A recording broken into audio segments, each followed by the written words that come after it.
So I don't know if you guys can hear me a little better now.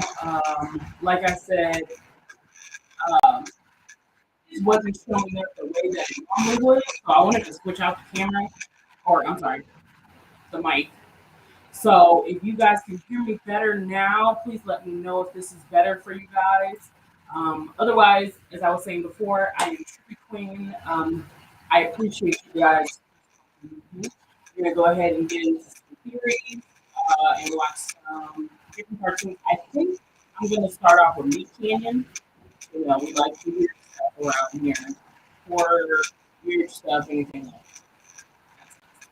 So I'm gonna go ahead and get these started. Like I said, if you did not catch yesterday's series videos on Twitch, go check those out. The link will be in the bio always, as well as Linktree. The easiest thing is always trippyqueenparadise.com. That will have all of everything from store stuff to all the links to all the other and all the wonderful things. So make sure you check that. Otherwise, make sure you subscribe and turn on notifications for me so you know what to do. But we are about to smoke, so make sure you fill your bowls, light your joints, light your blunts, and whatever else, because we are about to smoke. And as I always say, if you can't smoke, you know, this is the non-smoker and smoker channel alike. So if you can't smoke, we'll always smoke you. If I can't smoke, then you smoke me. And I hope you guys are staying hydrated. So I'm gonna go ahead and pause this right here. And we are gonna go ahead and get this Meat Canyon shared to you guys so you can see. So as you see, this is the Meat Canyon videos. I see he has the new Andrew Tate and Family Guy, Minions, and more. I do not know. I don't know if this is multiple in one video or if this is like a recap of what he's going to do and so on and so forth. So we're just going to watch it real quick to see. We're going to get into this. So we're smoking out the Big Mom today. Hope you guys are sitting with us. Let's see. Let me go ahead and skip that. Gentlemen, we've had success with phase one. Expensive cars. Money. Classic Tate W. And most importantly, we do be getting the bitches though. Class 8W, man. You're the best. Women. But Oh my God. It's time now for phase two of our journey. Gentlemen, we've had success with phase one. Expensive cars. Money. Classic Tate W. And most importantly, women. We do be getting the bitches though. Classic Tate W, man. You're the best. Women. But it's time now for phase two of our journey. And that, gentlemen, is self-love. Observe closely, gentlemen. Oh, Yo, is this real? Yeah, full send it, Taint. Yeah, hell yeah, full send it, brother. Well, I gotta try this. Sorry, that took a whole weird ass turn. I don't even know. We're gonna light a bowl to that one though. So, cheers. The bait says fire in the hole.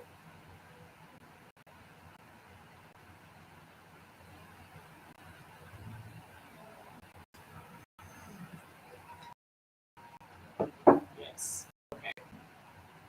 Take me a quick. I'm gonna be still hitting it throughout this, but it just took a weird turn. So we're gonna go ahead and get in this. Of course, shout out to Meat Canyon. Love the videos. Good idea.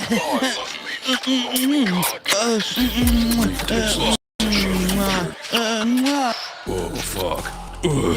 Let me get a smoke off your cigar. Yeah. Oh, here, take that. Yeah, put that in your mouth. Okay, I will. Oh, fuck.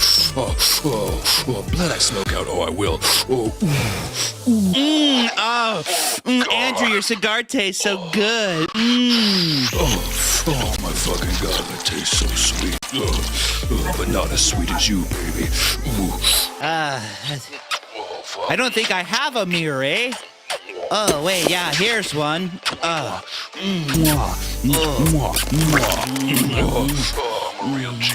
a real top wait. bloke, aren't I? Oh, Hey, yeah, wait. You are. Oh, you are. Hey, you wait. dirty fuck. Hold on, baby, Wait. hold on. Did he just give birth? What's going on, lads? What's the problem? You gave birth. That's like a woman thing, right? Giving birth is like a woman thing. Yo, this is sus. Like, one of you guys are female or a woman or something, eh? I don't know, like, you're something. Full send it. Guys, I'm not a female. If anything, he's the female. What are you talking about? You were the one calling me baby the whole time, which is classically a female too. What's funny about this video is crazy. If once again, if you see any of my other posts on platforms and stuff like that, it's so funny to see this video of, of course, if you've been following the Andrew Tate stuff, I haven't been closely following like that, being honest. I try not to get too much into the drama. So, I definitely heard the rumors and stuff. So it's funny to see this video because they're like, oh, so hardcore about somebody being a female, doing the gay thing and everything. So it's like, it's funny. But it made me think back to, I want to say it was Congress. There's a video, and I want to say I posted one on one of the platforms. And a lot of, they're trying to change the names for moms and women and stuff. So they're trying to change it to birthing people. So, and it took a lot of people by shock. And, they're just like, I see a lot of mom and mother words crossed out and put birthing people. So it's shocked me. So it's like seeing this video is like thinking back to the agenda that some people may think there is, to change that word to birthing people, trying to get rid of the whole one female and woman agenda type thing. So it's so funny to see this video and to remember certain things that I've seen. It's funny. Definitely. Me Canyon. Great job, guys. Fine. Let's prove who's a man right now, then. Fine! What is going on? Yeah, bro, this is crazy, man. Who am I? Bro, no! Bro! Yo, who will lead us now? This is your chance. You keep her alive. Save her, you can save her. You don't think there's hope for the world? Why bother going on? I've been debating on seeing this movie, actually. I don't know. Or, a show, I think. And then speaking of that, that's another thing. I don't know if you guys know, but nobody told me that there's a new Velma show on HBO Max, which, of course, it's the one streaming service that I don't have. So upset, but I am excited to see Velma. I didn't know she was black in that, and they still got the same gang and everything. So it's really dope to see. I really wish I knew that. I would have so gotten that. But the same as Last of Us, I've been hearing a lot about it. I kind of want to see it. I don't know yet. So, something to think about.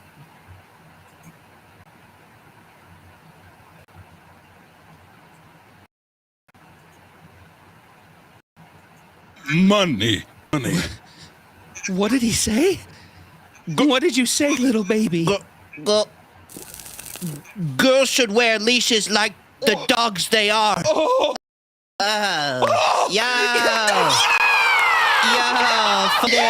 Yeah.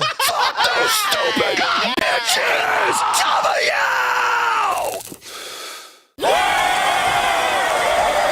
The group is celebrating life today.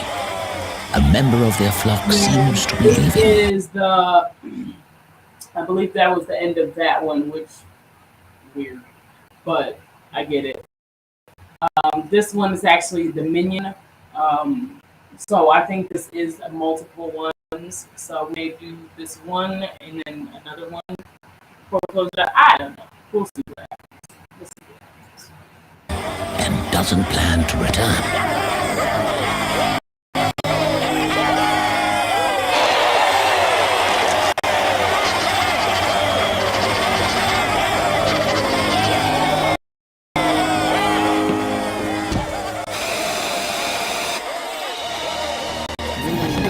The yellow tic-tac embarks on its final journey along Sully. Finding a natural resting ground, he strips off his attire and there on the sharp blades of grass, where the creature will starve itself to death.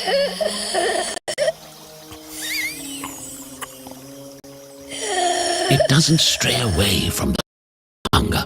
It embraces it like a warm blanket.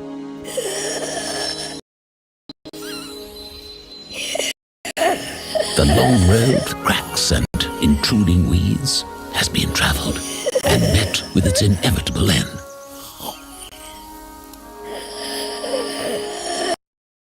Sorry guys, and I know I'm doing a lot of moving, but you guys know it's that time. I'm packing the bowl. And so I hope you guys are looking with me. Finally, the creature draws a breath, breathing in the beautiful air it's been able to enjoy its entire life for a final time. Resting peacefully now. But death is not the only visitor on this day. Life rears its head and decides to visit us as well. Disgustingly, the teeth begin to slowly pop out of the gums and reveal that they are baby minions. The minions starve themselves before death to give all the vital life to its offspring, never chewing another bite of food and never consuming liquid in an attempt to make sure the younglings have a chance for survival. The family wastes no time collecting the new offspring, one into the flock. Finally, that gave them life is burned. The ashes cascading through the air dance amongst the wind, trickling down like drop on the newborn's face. A wonderful moment of clarity that life is ever fleeting and to be cherished at every moment. It's not a matter of if they left a mark on it, one to be transcribed for endless seas of people to revel over for millennia. It's a miracle that they lived at all, and that they did so with love in their heart, and for others that were so close to them. At the Real luxury is amazing for 90% off sale. It's thousands of new finds a day. The Real, where luxury is yours to define. Shop now and get 20% off at thereal.com from supply. Real.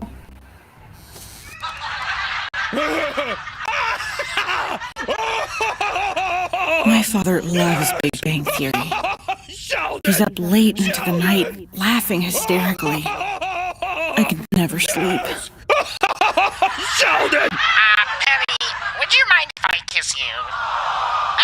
Sure, Leonard.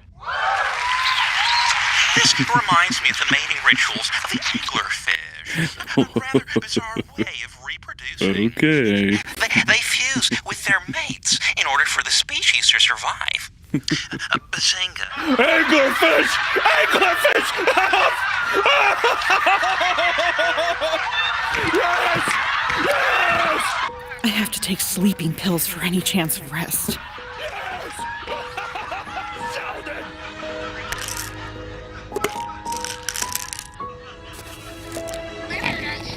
Science device here later. Pen needs a calculator.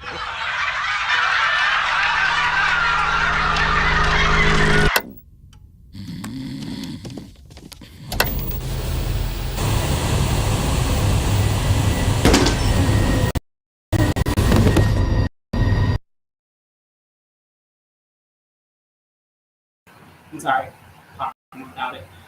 So I will pause right there. I believe we did see some of these, so I think this is part of a recap, so we didn't see all of it. So we'll start with the Logan Paul one and try that. Hey, what's that? Yeah.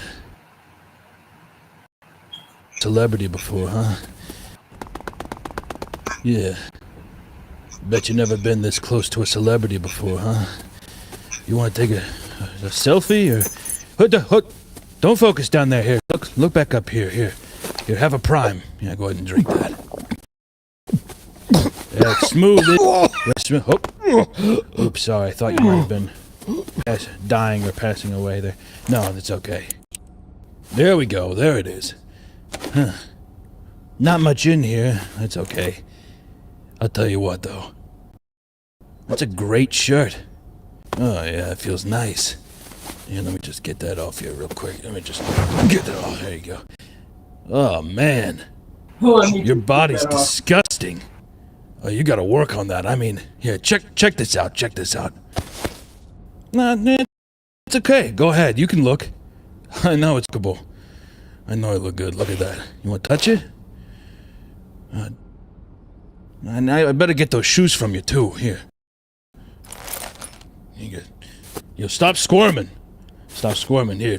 Mike! Come help with this! Yeah. Man, Logan's been working on so much crazy stuff this year. He's a total workhorse. Right, Logan? Sure. Yeah, sure. Just here. Let's get those panties off. Here, get on your... Yeah. He's trustworthy, too. He's the best. He's the best. I love him. I am trustworthy, aren't I, boy? Yeah, Logan. You are. Can I get paid now? Or... I already paid you, remember? This stuff is for Daddy, okay? Now, I know you might be mad. Listen, I hear you. I am just as upset as you are. That's why I have a video to show you. Here, let me find it real quick, ladies. Here, this usually tends to calm people down a bit. Oops, not that one. That's for another thing. Let me see. Nah, not that one. No, not that one. Well, I'll find something for you to chew on soon enough, but, I don't know. Just give it a week. Give it a month. I don't know. You'll forget all about Even Stevens. All right, buddy? Thanks again. Mike, come on! Oh, my God. Rebag. The way luxury resale should be. That was definitely something else. Let's see. I think we just watched that one. We're gonna do...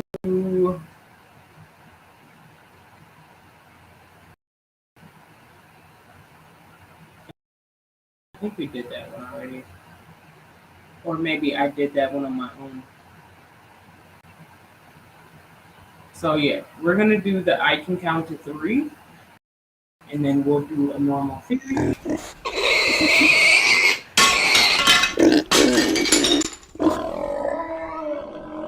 Learning can be scary, but it can also be incredibly fun.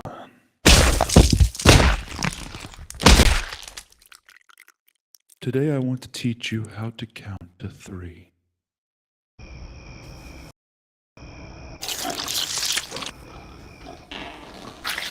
When counting, it's nice to almost think of it as a fun song to sing along to.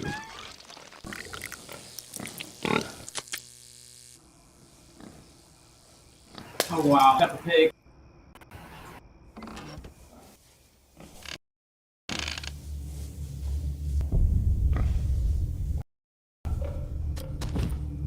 Let's begin with our first song now.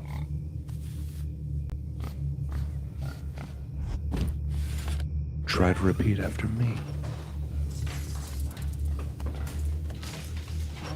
1, 2, 3.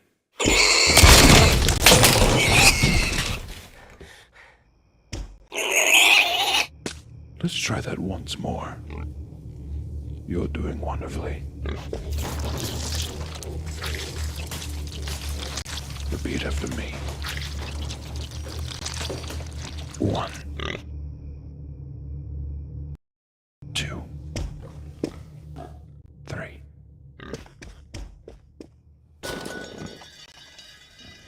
Great work. You can proudly say, I can count to 3.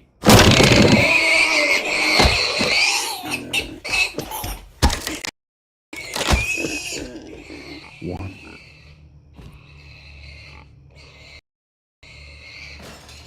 2, 3. Is the light on the back of the camera? Or Yeah, it's blue. Hi, I'm Meat Canyon. I'm here to let you know that Mark Zuckerberg is a fucking hell! Recently, I was deleted from Instagram from the communist Mark Zuckerberg because he hates American family values. Well, that's why I'm here today to say you should follow me on Twitter at Meat Canyon. There's gonna be a lot of great stuff, like probably more pictures of Tom Brady kissing his kid, sexy photos. And of course, make sure you check out Meat Canyon and his store, and make sure you follow him on Twitter. And we will get into these videos. So what I'm going to do here is we're going to switch over to the other video. Let me get that pulled up.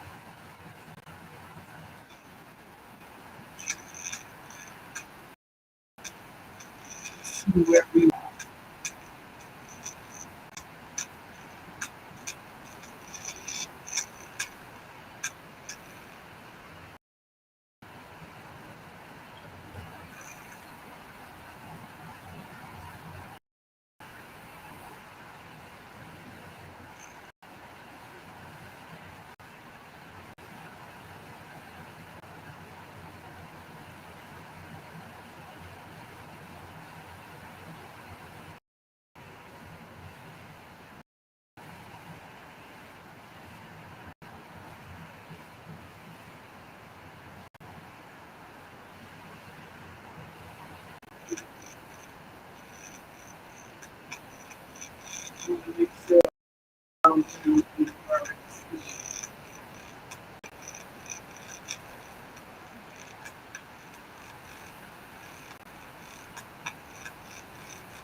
So I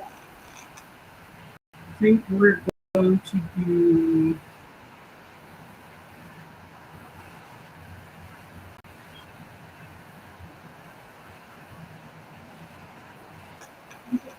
two video one. So we're going to do this one.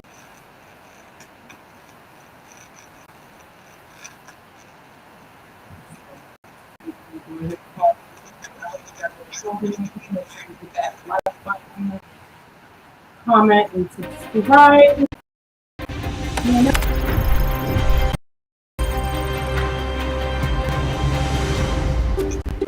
In the early 1950s, U.S. planes were conducting low-flying recon missions over the USSR, but there were constant worries of them being spotted and shot down. In 1954, President Eisenhower authorized the development of a top-secret, high-altitude recon dubbed Project Aquatone. The program required a remote location that wasn't easily accessible to civilians or spies.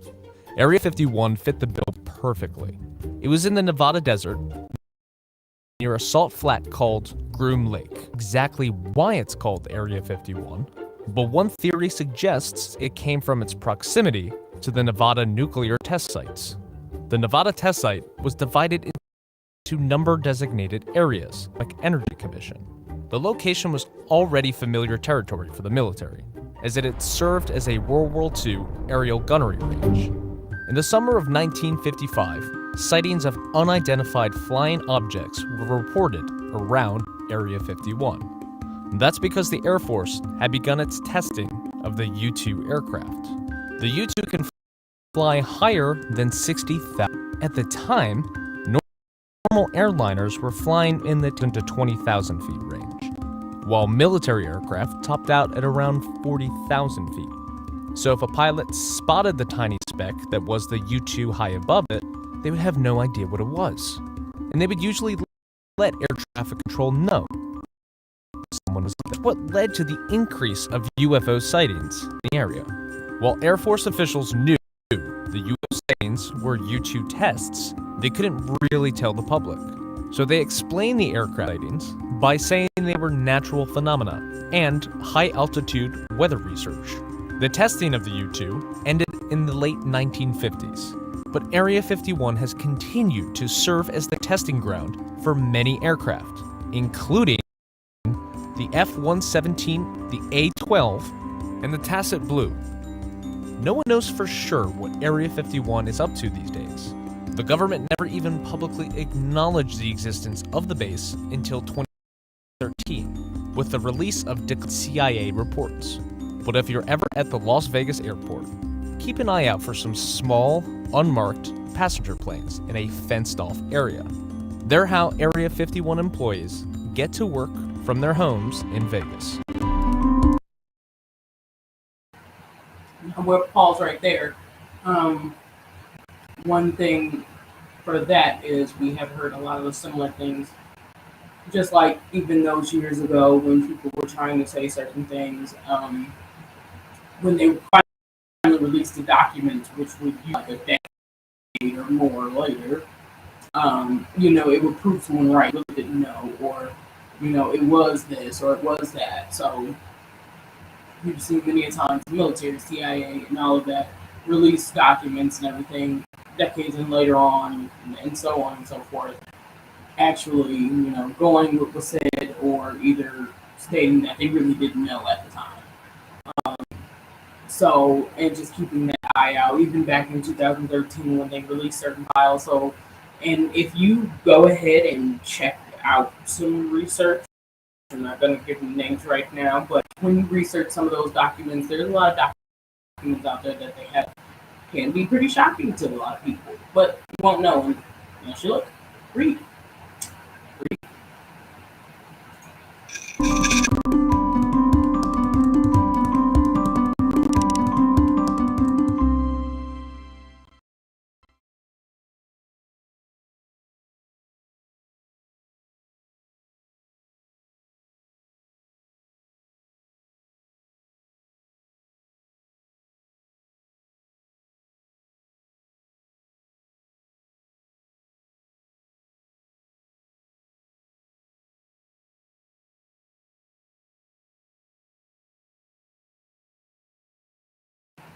Sorry, I think I'm still muted there. But we did do the why we shouldn't look for aliens, so you got to go back and look at that video. We are doing something similar to the Egyptian pharaohs on Twitch, so make sure you go check those out. But we will go ahead and do this one just because of the sense of it. And that's what Imagine if manufacturing was simple. Introducing Vention, one platform to design, automate, or... Much has been said about great monuments around the world that are so magnificent in their structures that it boggles the mind how the ancients built them. According to some left field theorists, people didn't build them at all, but aliens descended from the skies in what some have called giant eggs or boats, and it was those beings that actually built the structures. Well, if not built them, then directed the construction. That's how a pyramid could be made sitting at true north, say the theorists. They go one step further too, telling us that the pharaohs were actually alien-human hybrids. Sounds pretty far-fetched, but what's leading some to make these claims? Is there any evidence at all? Let's take a look at why some people believe this. As you may have seen in our other shows on the pyramids, to some Egyptologists, the question of how the pyramids were built still remains shrouded in mystery. We're not only to hard labor of moving millions of stone. And as I reiterate, something that we are going over on Twitch, so make sure you go check that out. The link will be in the bio, as well as the special link. Always check those out. Go back and check and so on and so forth. But we are actually covering the pyramids and why people think, you know, the aliens theory and so on and so forth. So.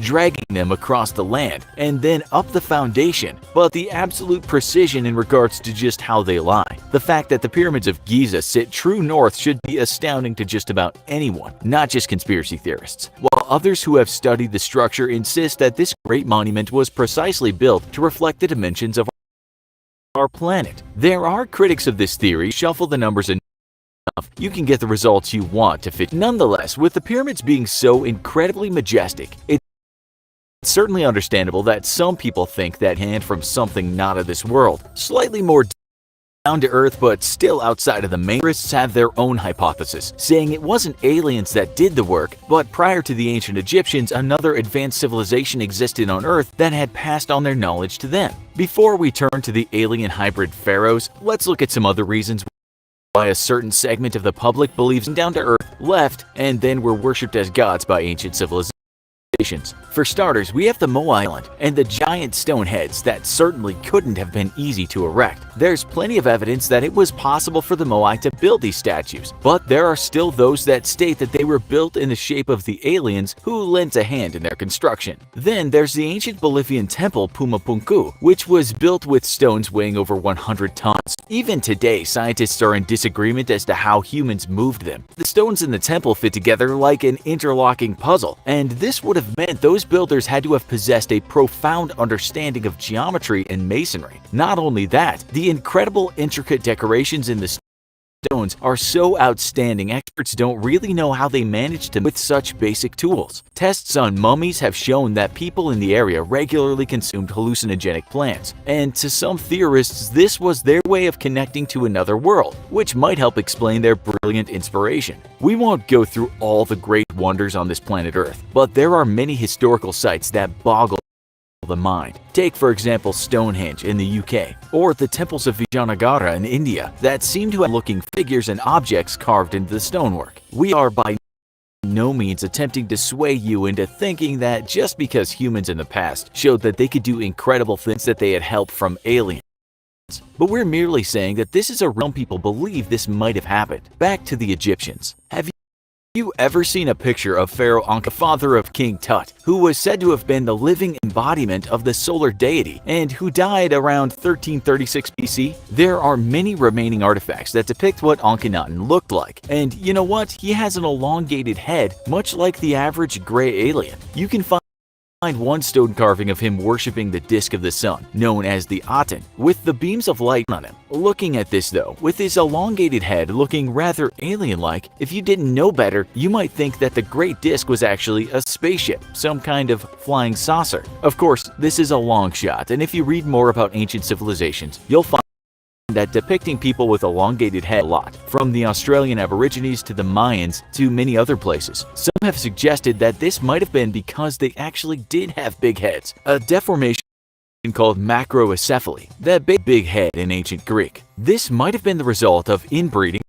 or disease that led to the abnormality. It may have also been purpose. Cranial deformation might have also been a very painful procedure, something that children of noble birth had to go through to make them look unlike their ordinary folks. The theory is that it gave leaders to be great prestige. Whatever the reason, there's a lot of evidence of ancient people having these large heads all over the world. Some people would have you believe that these people were alien hybrids, or at least fashioned to look like the great things that came from the sky. There's no real solid evidence for this though, it's mere speculation or more like fantasy. As for the great Akhenaten, did he really have an enlarged head? Surely his mummy would tell us this, but we'll get around to that soon. Then there are the fantasies of the British tabloid press, who have in the way of telling a good tale, to put it politely. In 2016,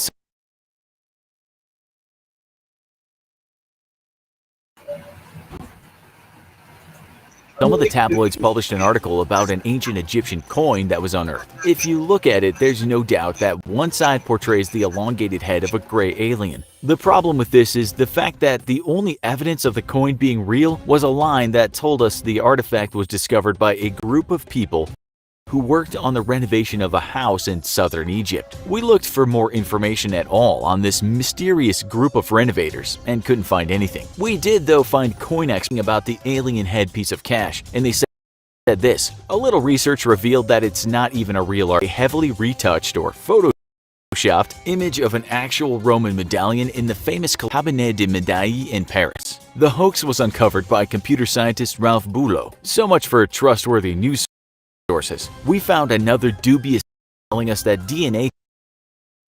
And this is, I also stress to people, make sure you are, look into your theories and so on, your own research. You don't have to have super questions or wonder certain things or wonder if anything's real and everything. A lot of the times, just doing your own research, helps you figure things out. So, some stuff still comes to the end of you never know which one is correct. Of course, that's for theories. There's some that, you just don't know if either one's correct. Certain stuff seems cool, but we won't ever really know. So, just something to think about and just being reminded of, everything isn't fact.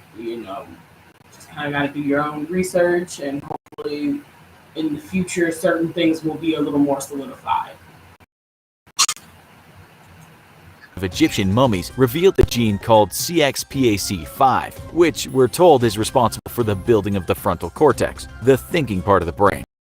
8 out of 9 mummies didn't contain this, but the Akhenaten did. The article then jumps to the conclusion that aliens must have planted this in the pharaoh. The blog post tells it's unusual to find CXPAC in the mummy of Akhenaten because he died at age 45, and it only appears in much older people. Akhenaten seemed to have an advanced brain. That said, we can find no one but alien enthusiasts talking about it. In fact, this all leading to the supposed study that tells us the pharaoh might have been linked somehow to aliens because of the appearance of this gene. Scientists are actually not sure where he was buried anyway, with it being suspected that he might have been laid to rest in KV55, Valley of the Kings in Egypt. One of the skulls found there was enlarged, but it's thought that this was because of a disease called chronic hydrocephalus. This basically means too much fluid on the brain, and that can distort the cranium. Other experts say the ancients' enlarged heads could have been down to various syndromes that cause macrocephaly. Still, join large-scale battles with military vehicles. The online action game War Thunder has received a major update.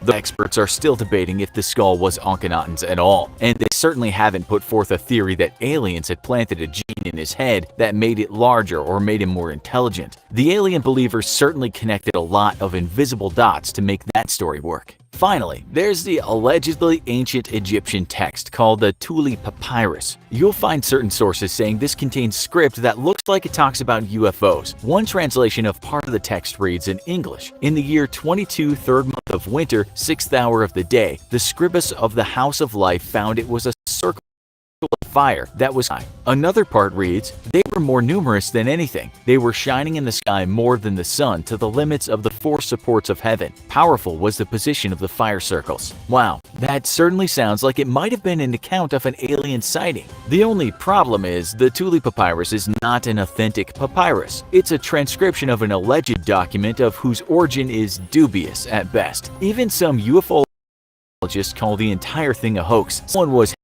handed an ancient document and told it was a transcription of the original, and then someone did that, and that's about it. In something called the Condon Report, a report by a group funded by the U.S. Air Force on as I always say, you know, making sure you're doing your research as we get to this part, you know, making sure you're doing and knowing your own information as well, you know, these are theories, but, you know, some stuff, as we were just saying, some stuff, you know, it definitely gets to the end of, you never know, you know, it could be this one or it could be that one. And some stuff has been proven to kind of be disproved and stuff like that. And, you know, some stuff just mysteriously gets covered up until decades later and they tell you that it ain't covered up. So, you know. Possibility of alien life coming to Earth, this Thule papyrus was talked about. The researchers wrote that it was taken from secondary and tertiary sources without any attempts to verify original sources. They also said that all such accounts of UFO sightings handed down from ancient times have proved to be weak and unverifiable. Until they can be verified, they're meaningless. From what we could see, a lot of people don't bother with the verification process, but are quite sure when writing their blogs from their bedrooms that they are right. Their evidence is like Thule papyrus in digital form. It's handed down and rewritten and copied and passed on. It makes for a good story, but until we have more evidence, that's all it is, a story. As you can see, a lot of people claiming that part alien or contacted by aliens are connecting a lot of dots that don't necessarily mean much except in their own minds. They already have a picture they want to see, but it doesn't work by starting from a conclusion and finding evidence to back it up. It's the opposite. We look at the evidence we have and use that to come to conclusions. With that, finish with a quote. In the words of astrophysicist Carl Sagan, in the long litany of ancient pop archaeology, the cases of apparent interest are reasonable alternative explanations, or have been misreported, or are simple prevarications, hoaxes, and distortions. Do you love strange, unexpected stories that defy belief but are completely true? All right. So we're going to pause that. We can see if we can get through the other one. But let's see. I think this is this one. We're going to see if we can get through part of this one. Showing up on the first page of Google might not be the best one. In October of 2017, a strange visitor was spotted in our solar system. It was unlike anything ever observed from Earth. Called by the right way, you know. We like learning different things over here. So join the family, you know. The Hawaiian name Oumuamua. This object continues to baffle scientists. For one, its brightness varied greatly every 8 hours, suggesting that it was shaped either like a very long cigar or else a massive pancake.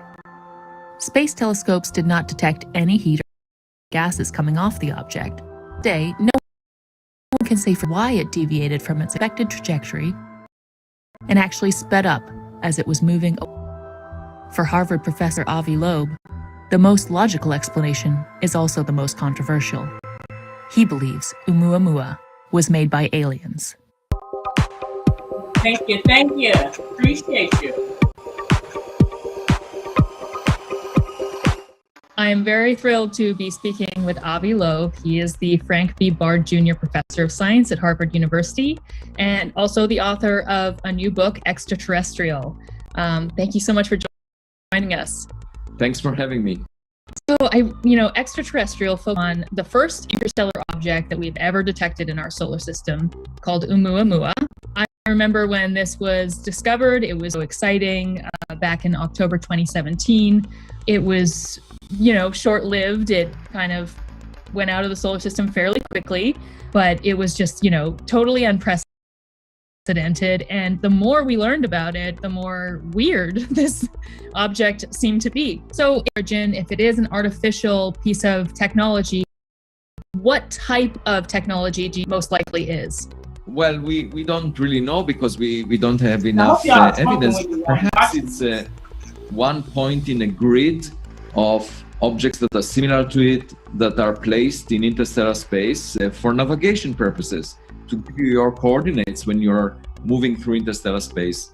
That's one possibility. Another one is that it's a relay station for communication. Instead of sending a very powerful signal, just like we do on Earth, you can transmit the signal from one station to another. And this is one of the stations along the way. Another possibility is that it's a probe. I find it hard when it's spying on us because it took this object more than 10,000 years to cross the solar system. And 10,000 years ago, we weren't that interesting. I would argue that even now we're not that interesting. Perhaps in the future we'll be more interesting. The other most likely option is that it's just space trash. You know, we sent out Voyager 1, Voyager New Horizons. In a billion years, they will become trash. They will not function anymore. And most objects in space are probably billions of years old. I wonder if you could talk a little bit about why we weren't able to get a little bit more high resolution imagery. You mentioned it would be ideal, of course, to be able to launch a camera, or, I mean, if next time this happens, maybe launch a probe of some kind that could interact with such an object. But what were we studying Oumuamua with, and why did it give us kind of just a sketch of these properties? The key in doing science is to get as dense as possible, because it can guide you, and sometimes nature's imagination is greater than ours. So as scientists, we really want the most data possible. And the worst one can do as a scientist is to say, I know the answer in advance, I don't need any evidence. That was true in the days of Galileo, when the philosophers knew that the sun moves around the earth, and they didn't want to look through Galileo's telescope. And by that, they maintained their ignorance, and they put Galileo in house arrest. The earth continued to move around the sun, as Galileo was arguing. Reality doesn't care whether we ignore it or not. And so we really want as much evidence as possible, and not to rely on prejudice, not to say it's never aliens, it's always rocks. Because that would resemble a caveman that is used to playing with rocks, and when presented with a cell phone, would argue that the cell phone is just a shiny rock. We don't want to be that caveman. In his new book, Extraterrestrial, Professor Loeb takes a confrontational And I'm stance. going to touch on, you might be right, as I've always said, you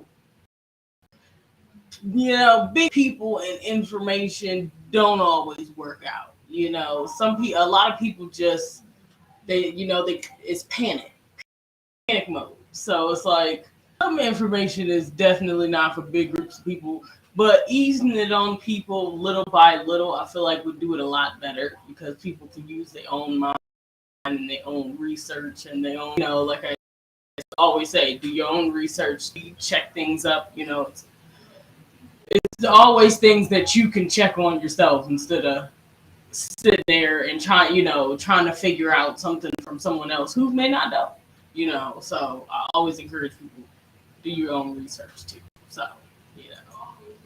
With his fellow astrophysicists.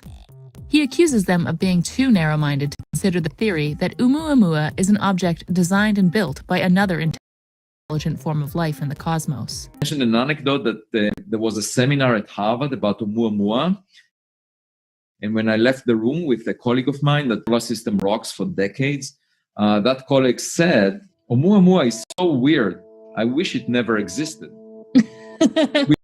Which to me was appalling, because actually the fun in doing science, just as I still want to maintain my childhood curiosity in doing science. So the biggest fun is actually in finding something new, in getting something that doesn't quite line up with what you expected.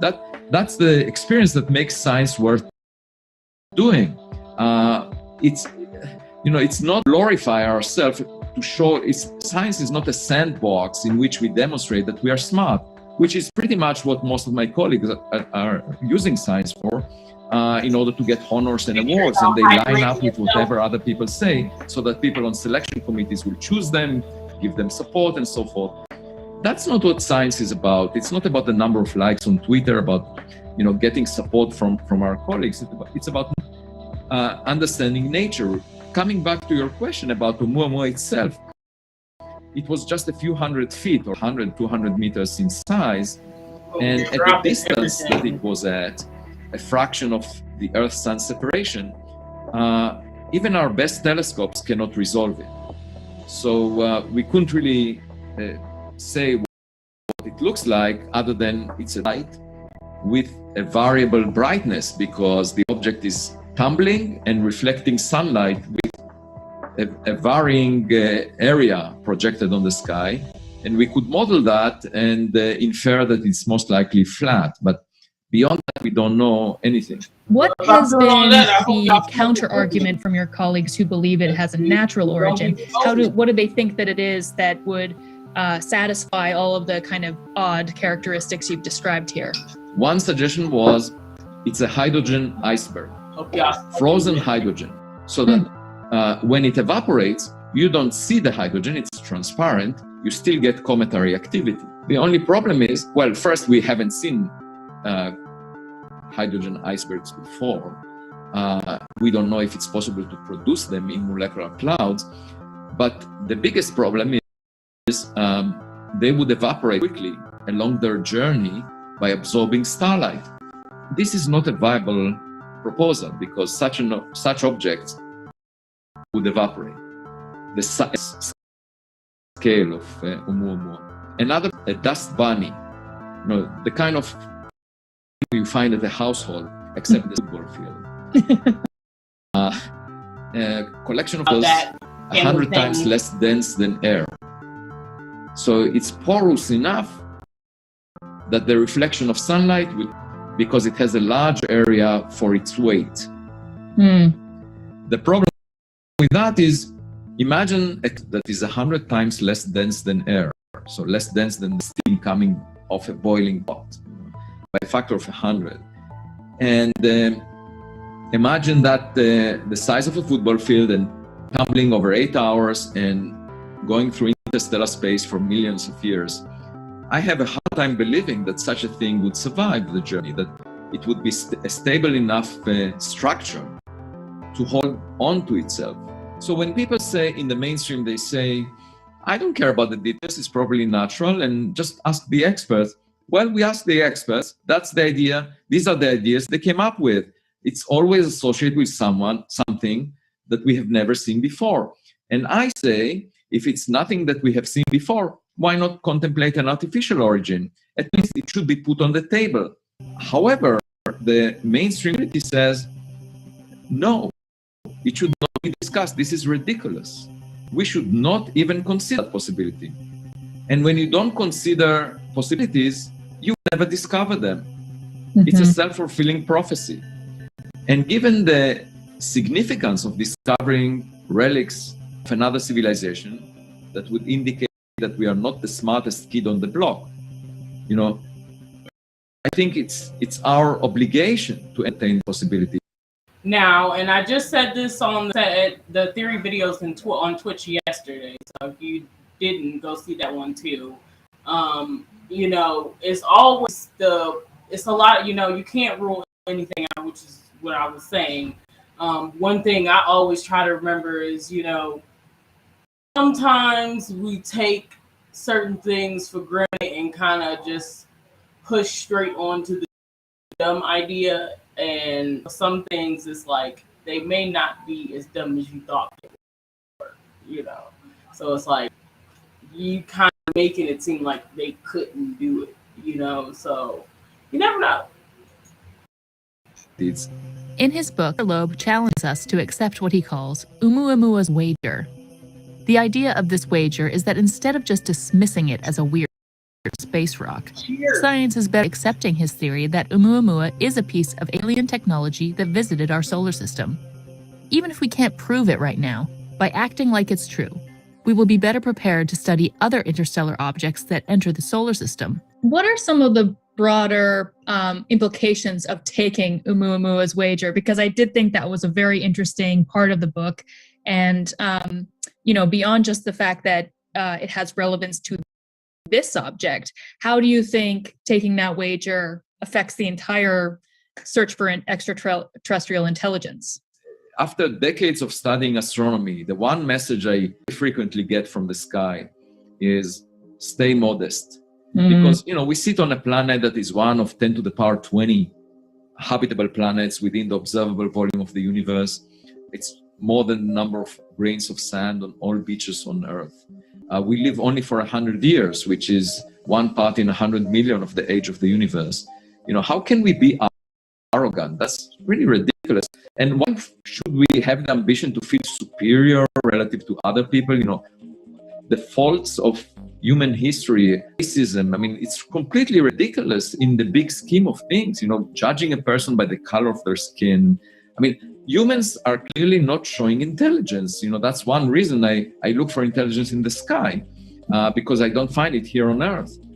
That's also another reason to search for alien civilizations, because we can learn from them. If they are more advanced than we are, we can get answers to questions for which we don't have an answer right now. And that would save us time. We can also learn about technologies that would take us 1 million years to develop. They already developed them. So it might feel like cheating in an exam, looking over the shoulder of the student next to you.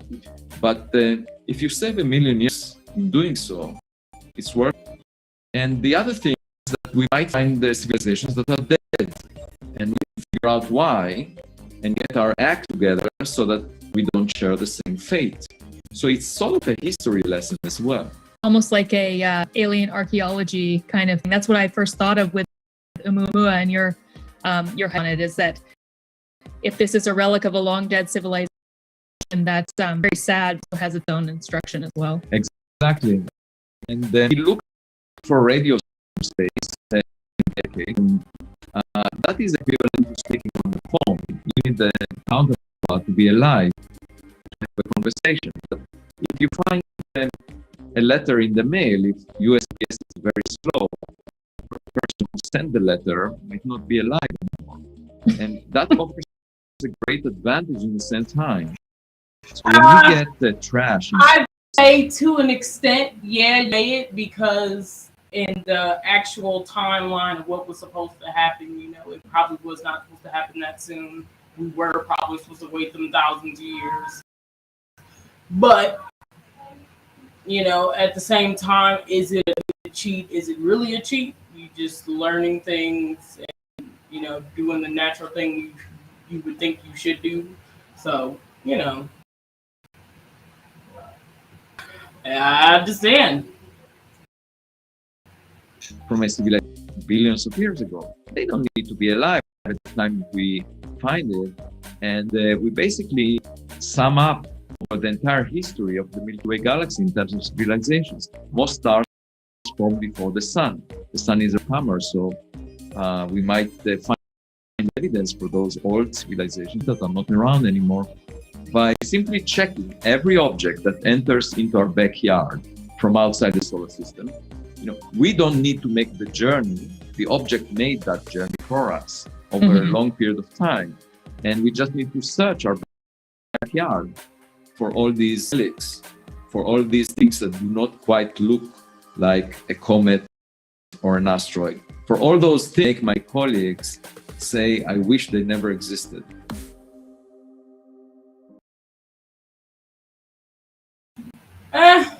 I mean, I like that last one. Still raised a couple questions, but it also, you know, it still lets you know the you know, the thoughts that, you know, there's still possibilities of everything. Still have an open mind. Even when he was saying, you know, disregarding certain possibilities, which is why we kind of are in these positions, because it's like a lot of people disregard certain things, and it's like certain answers could be right there, but because we say it's not real, you know, so it's all just different ways to think about it. But we are going to take this last little hit and go ahead and get out of here. So I hope you guys are staying hydrated, stay lifted, stay high. Thank you for watching. I don't know. I guess that's the question. Some believe that the pharaohs were half, and we were just talking about that in the video. Some believe we're half alien, half human. Some believe we are not from here, but clearly we run this place. We're clearly not from here. You know, it's just many possibilities. So there is really no, you know, answer to that. That's one of the biggest theories that even aliens come into play. Is no one knows. You it's just always something to think about. And I got other stuff going to add. I do appreciate you guys watching. Make sure you like, comment, and subscribe. Turn on that bell notification so you know when I go live next. You know, check out the Twitch, trippy.com for the store, all the links to class. And I think I do something else tomorrow on Twitch. I don't know yet. But I appreciate you guys watching.